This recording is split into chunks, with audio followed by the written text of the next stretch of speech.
ইরানি revolutionary guard কোরের সতর্কতা উপেক্ষা করার পর জাস্ক দ্বীপের অদূরে মার্কিন নৌবাহিনীর একটি জাহাজে 2টি ক্ষেপণাস্ত্র আঘাত হেনেছে।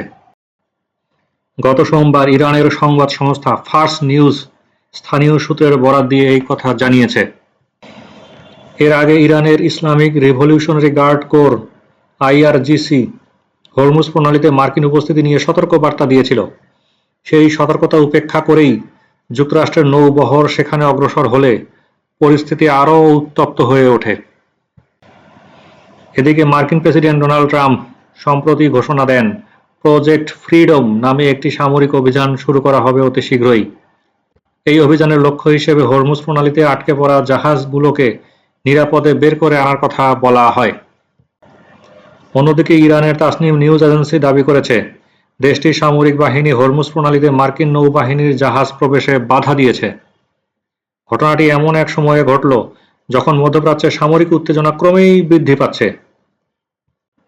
এর আগেই হরমুজ প্রণালীতে ট্রাম্পের নতুন সামরিক অভিযান প্রজেক্ট ফ্রিডম এর কড়া প্রতিক্রিয়া জানিয়েছিল ইরান। এক বিবৃতিতে দেশটি স্পষ্ট করেছিল মার্কিন সেনারা সেখানে প্রবেশের চেষ্টা করলে কঠোর হামলার মুখে পড়বে। ইরানের কেন্দ্রীয় কমান্ড প্রধান আলী আবদুল্লাহি বলেন, এই জলপথের নিরাপত্তার দায়িত্ব ইসলামিক প্রজাতন্ত্র ইরানের সামরিক বাহিনীর হাতে ন্যস্ত। তাই এখানে যে কোনো ধরনের নৌ চলাচল বা নিরাপত্তা সংক্রান্ত উদ্যোগ নিতে হলে অবশ্যই ইরানের সামরিক বাহিনীর সাথে সমন্বয় করতে হবে।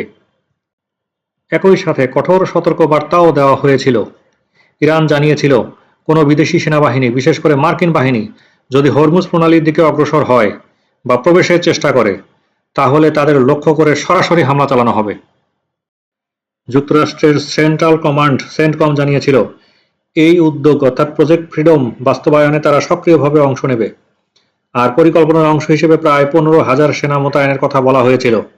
পাশাপাশি ক্ষেপণাস্ত্র প্রতিরোধ সক্ষম ডেস্ট্রয়ার যুদ্ধজাহাজ এবং শতাধিক যুদ্ধ বিমান প্রস্তুত রাখা কথা বলা হয়েছিল।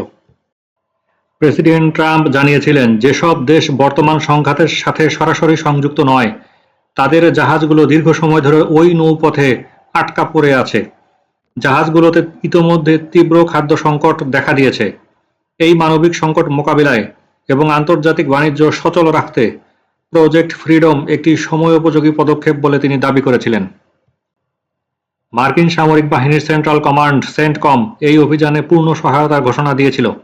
তারা জানিয়েছিল 4 মে থেকে শুরু হওয়া এই কার্যক্রমে প্রায় 15,000 মার্কিন সেনা সরাসরি অংশগ্রহণ করছে। জাহাজগুলোর নিরাপত্তা নিশ্চিতে মোতায়েন করা হয়েছে শক্তিশালী ক্ষেপণাস্ত্র বিধ্বংসী ডেস্ট্রয়ার এবং শতাধিক অত্যাধুনিক যুদ্ধ বিমান। সেন্টকমের পক্ষ থেকে জানানো হয়েছিল হরমুজ প্রণালীতে বাণিজ্যিক জাহাজ চলাচলের স্বাধীনতা ফিরিয়ে আনাই তাদের প্রধান লক্ষ্য। ডোনাল্ড ট্রাম্প এই উদ্যোগকে একটি মানবিক পদক্ষেপ হিসেবে অভিহিত করে বলেছিলেন এটি যুক্তরাষ্ট্র এবং মধ্যপ্রাচ্যের দেশগুলোর পাশাপাশি ইরানের পক্ষ থেকেও একটি ইতিবাচক আচরণ হিসেবে গণ্য হওয়া উচিত। তবে তিনি একই সাথে কড়া হুঁশিয়ারি উচ্চারণ করে বলেছিলেন জাহাজগুলো নিরাপদে সরিয়ে নেওয়ার পথে কোনো পক্ষ বাধা সৃষ্টি করার চেষ্টা করলে মার্কিন বাহিনী তাদের কঠোরভাবে মোকাবেলা করবে। বিবিসি এবং আল জাজিরা তথ্যানুসারে হরমুজ প্রণালী বিশ্বের অন্যতম গুরুত্বপূর্ণ জ্বালানি এবং পণ্য পরিবহনের রুট। এখানে জাহাজ চলাচলে বিঘ্ন ঘটলে বিশ্ব অর্থনীতিতে বড় ধরনের নেতিবাচক প্রভাব পড়ার আশঙ্কা থাকে। ট্রাম্পের এই নতুন পরিকল্পনার ফলে আটকে পড়া নাবিক এবং জাহাজ মালিকদের মধ্যে কিছুটা স্বস্তি ফিরবে বলে আশা করা হচ্ছিল। প্রিয় দর্শক, সম্প্রতি ঢাকা শহর এবং আশেপাশের জেলাগুলোতে বেশ কিছু ছোট এবং মাঝারি আকারের ভূমিকম্প সংঘটিত হয়। এসব ভূমিকম্পে বেশ কিছু পুরাতন বহুতল ভবন ক্ষতিগ্রস্ত হয়। বিশেষ করে যে সমস্ত ভবন বিল্ডিং কোড এড়িয়ে নির্মাণ করা হয়েছিল সেই বিল্ডিংগুলোই ভূমিকম্পে বেশি ক্ষতির সম্মুখীন হয়। তাই কোড ভিত্তিক বিল্ডিং ডিজাইনের কোনো বিকল্প নেই। কোড ভিত্তিক ভবন ডিজাইনের জন্য ডেসক্রিপশন বক্সে দেখানো নাম্বারে যোগাযোগ করুন। প্রকৌশলী আহসান।